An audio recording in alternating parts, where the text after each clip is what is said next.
the late Queen gave one of the country's highest honors to Flola Benjamin after hearing her describe her childhood struggle with racism as a 10-year-old migrant. In one of her last acts as monarch 2 days before she died, she appointed the Liberal Democrat peer and former Play School presenter to the Order of Merit.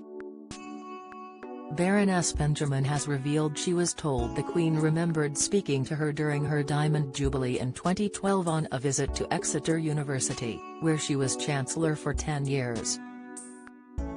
"I said, ma'am, when I was a little girl in Trinidad, I was told the Queen loved me. I was told I was British," Baroness Benjamin recalled. "But when I came here, I wasn't part of that motherland they told me about. I had to face so much adversity, break down so many barriers." Prince Harry's bittersweet last birthday message from the Queen before she died. She was later told the monarch mentioned that conversation to a courtier as she made her final appointments to the prestigious Order of Merit, which only ever has a maximum of 24 members. She said to him, "I wanted that little 10-year-old girl to realize that anything is possible. And I want to give hope to all 10-year-old girls to realize no matter where they come from, anything is possible," Baroness Benjamin said. And that was one of her final wishes 2 days before she died. "Isn't that wonderful? It fell to King Charles to announce the appointment in November and he gave the peer a prominent role in the coronation in May." Lady Benjamin, 73, a lifelong campaigner for children, was talking to Lord McFall of Alcluith, Speaker of the Lords.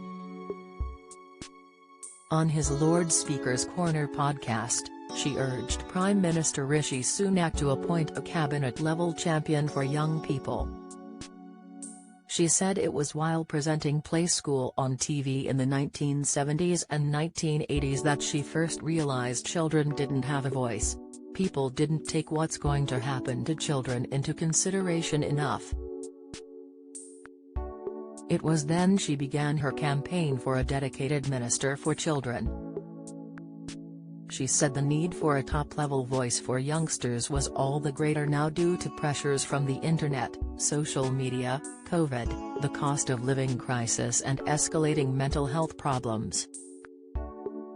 "When you are in power, the policy you make directly and indirectly affects children," she added.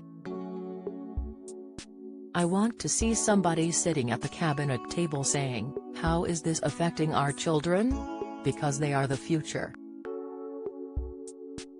If you don't consider them enough, we've got a broken future. We're having broken children who are suffering from depression, anxiety, self-harm, suicide, you name it, all the things they shouldn't be having to face because of the kind of society we've created for them. We've got to fix it." The Black Peer, chosen by the King to carry the scepter with Dove at his coronation in Westminster Abbey, said that it showed diversity and inclusion were being embraced under the new sovereign. On the Lord Speaker's podcast, she said she had faced discrimination in many forms, from playground name-calling to being told there were certain roles non-white actors could not portray on screen. Don't miss.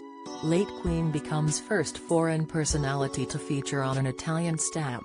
Latest, Sarah Ferguson walks late Queen's corgis in adorable video after cancer surgery. Discover, royal family's 10 most painful injuries as Princess Kate suffers broken finger. Insight, as an advisor on the design of postage stamps, she was heartbroken to see a set depicting nativity plays without a single black child. When making kids' TV, she pointed out that the pictures illustrating the stories she read did not feature faces the same color as hers.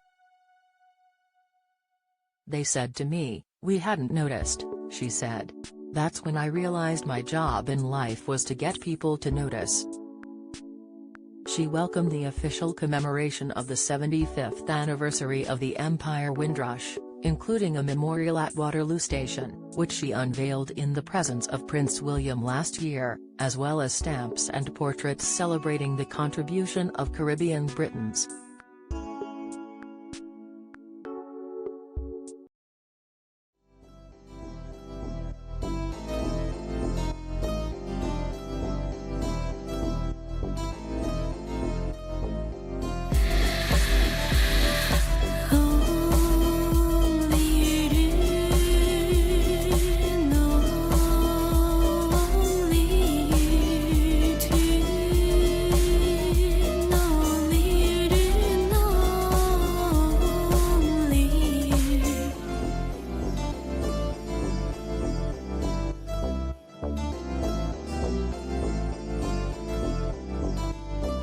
To